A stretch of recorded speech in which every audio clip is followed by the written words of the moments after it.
Good morning everyone, welcome to Our Small Footprint. My name is Nyssa, and if you're new here, we are a family of 8 who live off-grid in Australia.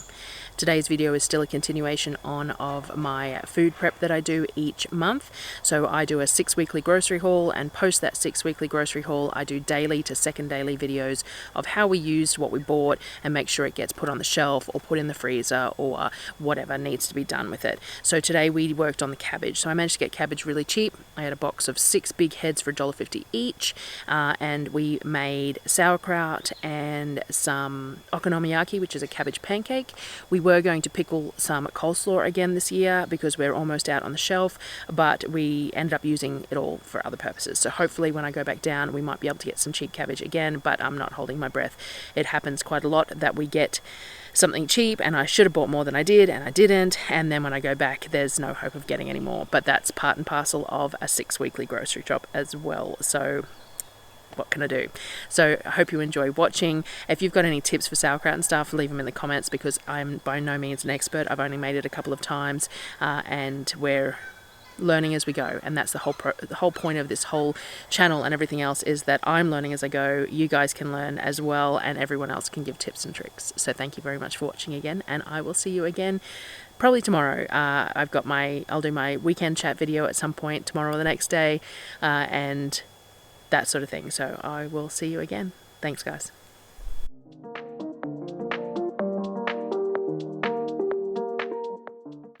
So we had a whole large box of cabbage. It was 6 big heads and they were $1.50 each that I bought from the fruit and veg store. It's one of those situations where I really should have bought a couple of boxes of it, but I have limited space for bringing it home, and also it kind of needs to be stored in the fridge if I'm not going to get to it straight away, and we only have limited fridge space, etc, etc. So I only end up buying one box, and I do regret that now, but that's how it normally happens. So I bought the one box, 6 giant heads, and they needed to be processed. So Darryl stood there and shredded them all for me while I was getting some work done. I might have been getting a video done or some typing or something, I don't know, but he sat there and shredded all of them for me. We decided to use some of them for sauerkraut. So Darryl really likes sauerkraut. I haven't liked it previously, but my tastes have changed a lot in recent years, so I'm going to give it another go. I'm no expert on making sauerkraut by any means, so just bear that in mind when I'm discussing how we made it. I know that the ratios of salt are about 2.25 to 2.5% salt by weight, but I didn't weigh the cabbage. I also know that too little salt is a bad thing, but too much salt just affects flavor basically, unless of course you're doing salt so much that it can't ferment because the salt's killing everything. But you wouldn't be able to eat it then either. It wouldn't be tasty. So all I did was I put handfuls of the cabbage into a container that was easy to pound it in, and sprinkled some salt over as I did the layers. I used my hands as well as the rolling pin to try and break it down and release the liquids, because I was hoping not to have to add any excess brine, which is the best way to do it if you can. So that's all I did, was I broke all the cabbage down with my hands, with the rolling pin, whatever I needed to do, punched it down, all those sorts of things, until I got it to release enough liquid that when you push the cabbage down, the liquid covers the cabbage over the top, because you want enough liquid that when you're eventually putting it in your fermenting vessel, you've got enough liquid over the top of it that none of the cabbage is exposed. So I was using a smaller container. I was just putting handfuls in and crushing it and getting it to a point where it was correct for it had broken down and that sort of thing, and then I was moving it into my crock. I have this gorgeous fermenting crock. I've had it for many years, and it's managed to travel a couple of different places and still be in one piece, which is pretty surprising for us. It is a Durand brand crock, and it has a moat at the top that the lid goes on with a little bit of a hole, so it allows gas to escape, but it doesn't allow anything into the sauerkraut. It is absolutely lovely, and I really need to pull it out and use it more often. So I kept on doing the containers full of the sauerkraut because it was easier to do it because it was easier to do it in the containers on the bench than to try and do it in the crock, and then I would just transfer it into the crock, and I kept on pounding it in the crock as well to make sure that it was getting to a level where the cabbage was underneath the liquid and there'd be enough liquid in there. Once the crock was at the level that I was happy with, I got a clean cabbage leaf from one of the plants out in the yard, because I've got probably four big heads of cabbage coming up at the moment, which is all that survived from all those seedlings that I planted in autumn because of the pest pressure. So I grabbed one of the nice big leaves off there, nice and clean, to use in the top of the crock. So you want to keep all the pieces of cabbage underneath the brine, otherwise there's a risk of mold. So by using a great big cabbage leaf, you can sort of bed in the cabbage. You put it over the top and around and tuck in the edges so that there is no floating bits of cabbage in the liquid that's above that leaf. You can, to a degree, get a little bit of mold in your sauerkraut, scrape it out and keep on going. Personal preference, personal choice.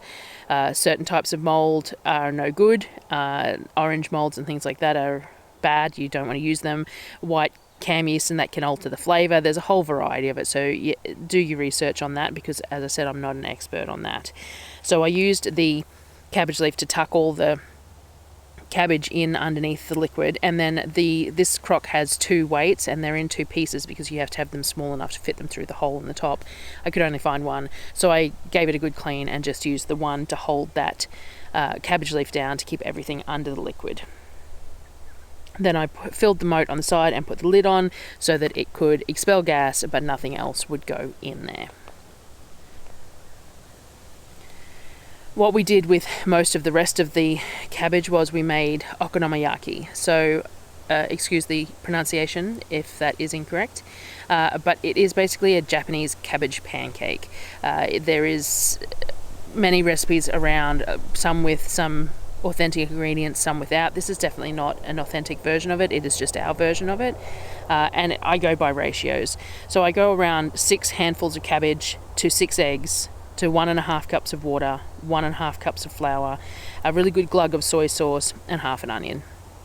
I just mix all that up until it looks like all the cabbage strands are coated in the batter.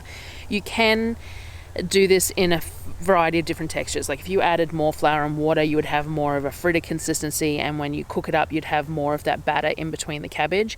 We really like it to hold together but be mostly cabbage with very little batter sort of pockets. We want the batter to coat the cabbage but not necessarily be the part of what you're eating. You just want it to hold it all together, but you're mostly just eating cabbage with the batter holding it together, if that makes sense. So less like a fritter and more like a cabbage pancake, I suppose. I don't know how to explain that really, but if you see mine, it's sort of it's not very wet.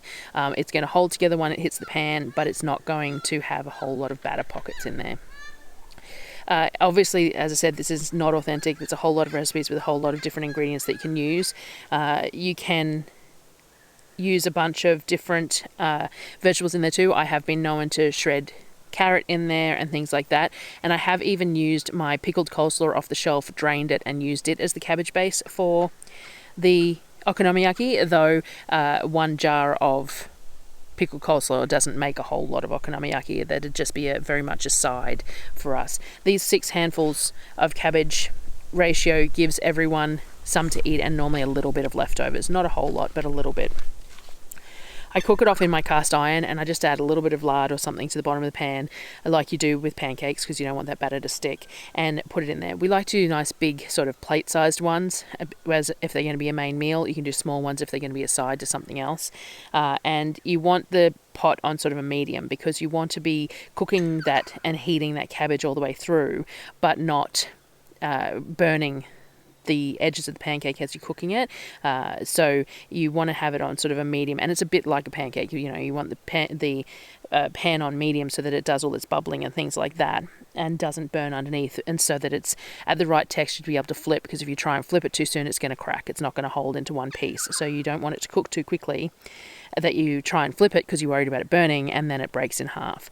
So sort of a medium level, and you want it to create a skin enough on the bottom. The top sort of gets a little bit of a skin too before you flip it, so that it all holds together. And then you just cook each side. You can flip it backwards and forwards. It doesn't make any difference, I've found. And I just like it to be, well, I like the cabbage fairly well cooked, so I just cook it to where I like it. We tend to serve it, especially if it's in a main meal like this, with some sort of meat. So either pulled pork or I cut up some of the marinated chicken thighs this time and heated them up to have with it. So we just serve it with the meat over the top, and then we use some Kewpie mayonnaise, which is the Japanese mayo, and we use some kikatmanese, again, excuse my pronunciation there, ABC sauce, sweet soy sauce, whatever you want to call it. So we use a drizzle of that as well as the Kewpie mayo on top with the meat product, and we eat it just like that, and it's really good. The kids really enjoy it. It's a very filling meal. You don't need too much. It's very heavy on the cabbage, obviously. The leftovers reheat well. Just turn the pan on and warm them through, and they can be served but much the same way. And as I said, you can use any sort of shredded vegetables in it, really. It is just sort of a vegetable pancake. Okonomiyaki is the name for this particular style, which is cabbage based, and it only has cabbage, and I think they use the whites of spring onions, but onion in it. But you can flavour it however you want, and it is quite a favourite meal here, especially when it is cabbage season. But we don't get fresh cabbages that often, so we do enjoy it when we get it. So that was what we did today. Lots of time taken to do fairly small tasks.